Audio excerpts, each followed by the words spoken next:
अज्ञानतिमिरान्धस्य ज्ञानाञ्जनशलाकया चक्षुरुन्मिलितं येन तस्मै श्रीगुरवे नमः।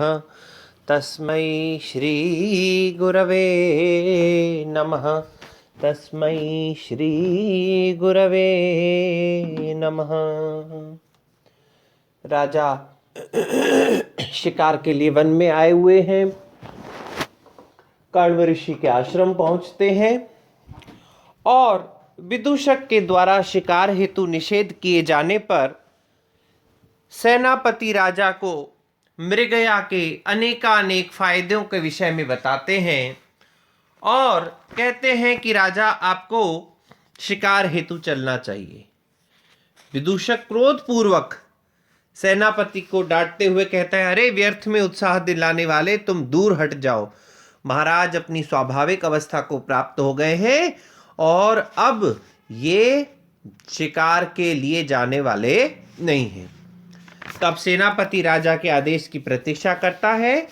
तो राजा कहता है, हे सेनापति, हम आश्रम के समीप रुके हुए हैं।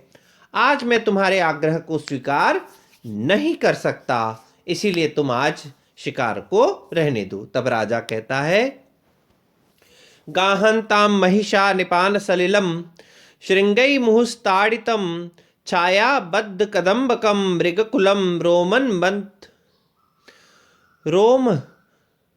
रोमन्थमन अभ्यस्यतु विश्रब्द क्रियताम वराह ततिभि मुस्ताक्षति पल्वले विश्रामं लभताम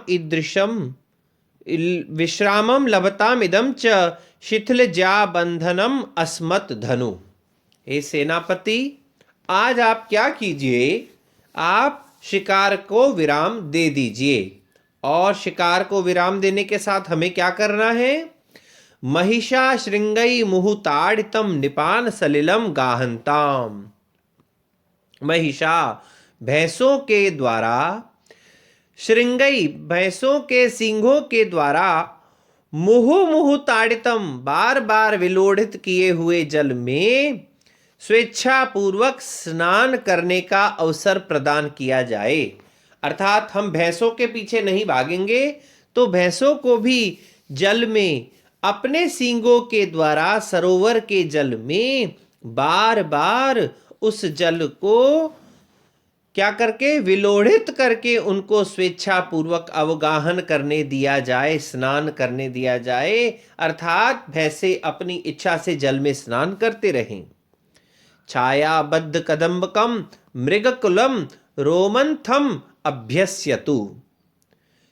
छायाओं में, वृक्ष की छाया में झुंड बना करके मृगकुलम, मृगों के समूह को, रोमन्थम, जुगाली का अभ्यास करने दिया जाए। जुगाली के विषय में आप जानते होंगे, कुछ पशु जो होते हैं वो घास इत्यादि को एक साथ चर लेते हैं और फिर उसके पश्चात धीरे धीरे उसकी जुगाली उसको चबाते रहते हैं। तो राजा कह रहा है कि इस छाया, वृक्षों की छाया में इस मृगकुल को, हिरणों के समूह को जुगाली का अभ्यास करने दो। अर्थात हम हिरणों के पीछे भी नहीं भागेंगे, उनको भी अवकाश प्रदान कर लो, वो भी आराम से अपनी जुगाली करते रहें। वराह प्रतिबि विश्रब्धम पल्लवे मुस्ताक्षति पल्वले मुस्ताक्षति क्रियताम।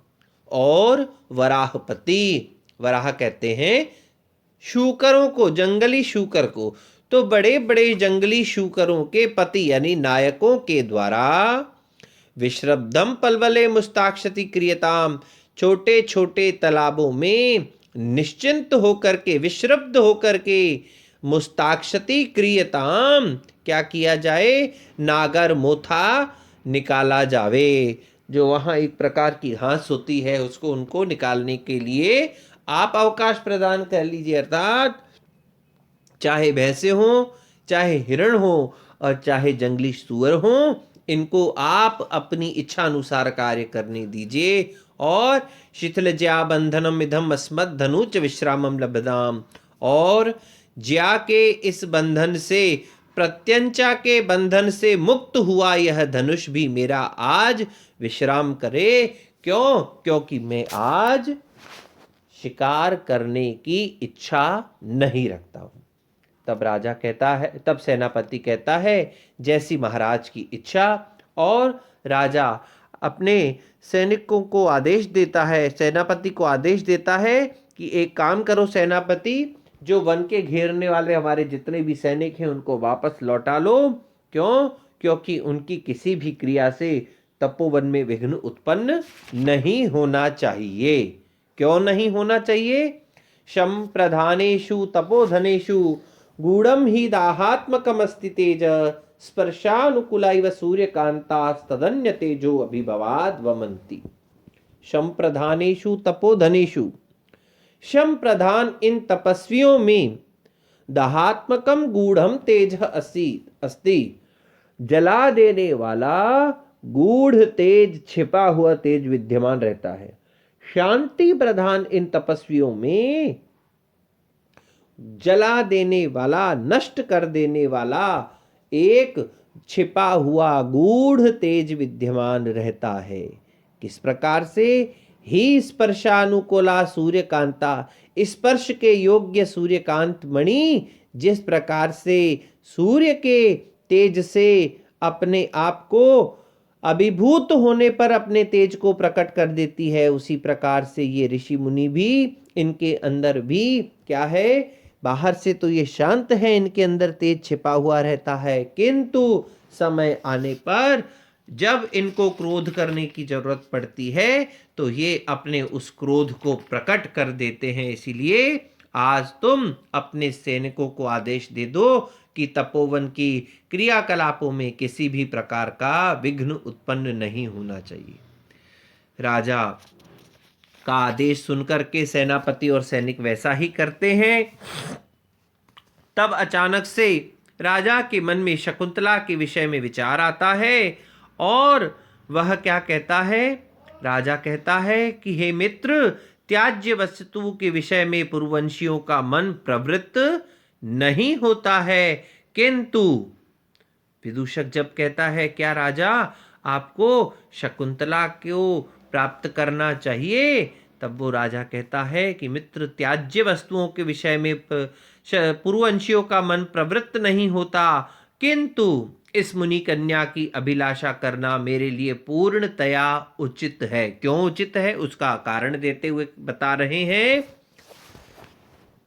सूर्योति संभवम किल मुनेरपत्यम तद उज्जित अधिगतम अर्कस्योपरि शिथिलम च्युतम इव नव मालिका कुसुमम। डंठल से टूटे हुए है, क्या कह रहा है? च्युतम, डंठल से टूटे हुए, शिथिलितम अर्कस्य उपरि, अर्क के ऊपर, आंक के पेड़ पर गिरे हुए, आंक के पौधे पर गिरे हुए, नवमालिका कुसुमम इव, नवमालिका के चमेली के पुष्प के समान यह शकुंतला मुने अपत्यम, मुनि की संतान है। किसकी संतान है? कौन से मुनि? विश्वामित्र की संतान है और अपनी माता मेनका की संतान है। और मेनका के द्वारा सूर्युवती संभवम, सूर्युवती अर्थात अप्सरा की संतान है, तथा अपनी माता के द्वारा त्याग किए जाने पर उज्जिताधिगतम, उज्जित किए जाने पर, त्याग दिए जाने पर यह महर्षि कण्व को प्राप्त हुई है। यद्यपि यह शकुंतला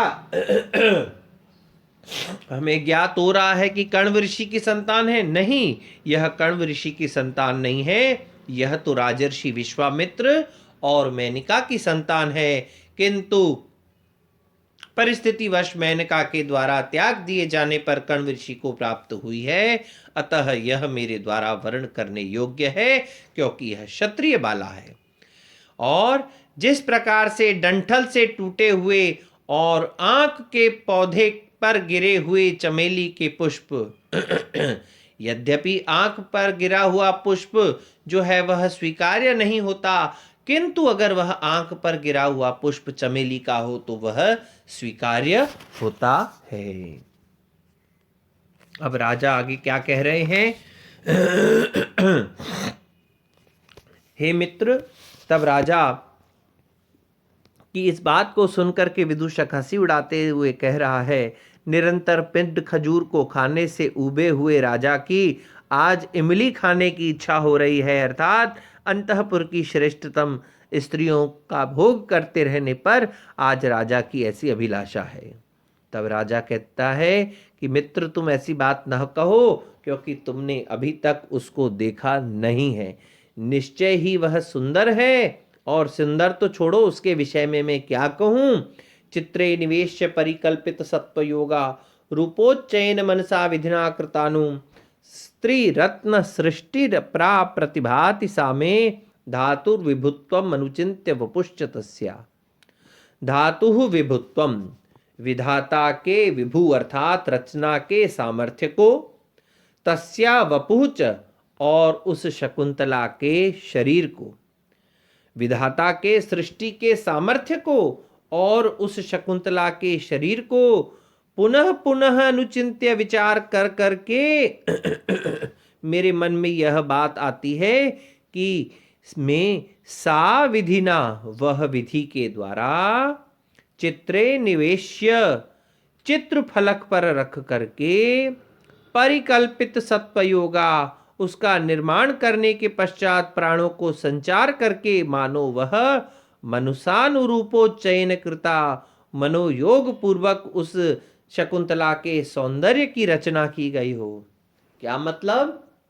ऐसा लगता है उस विधाता के सामर्थ्य को देखा जब मैंने, और उस शकुंतला के उस सौंदर्य को बार बार देखने के बाद मैं यह विचार कर रहा हूं कि निश्चित रूप से विधाता ने क्या हुआ किया होगा, उस शकुंतला का निर्माण कैसे किया होगा। एक चित्र फलक पर, अर्थात जिसको आज की तारीख में हम कह दें ना, किसी बोर्ड पर चित्र बनाया जाता है, तो किसी बोर्ड पर उस चित्र फलक पर पहले तो चित्र का निर्माण कर दिया, सारी कमियों को दूर कर दिया। देखिए, एक चित्रकार जब चित्र बना रहा होता है तो कई बार जब तक उसका अभ्यास ना हो जाए, या बहुत अधिक अभ्यासी भी होता है, तो नाक बनाया, कान बनाया, मुंह बनाया, फिर बार बार उनमें परिवर्तन कर करके और सुधार करता रहता है जब तक कि वो चित्र बहुत परफेक्ट ना बन जाए। तो उस विधाता ने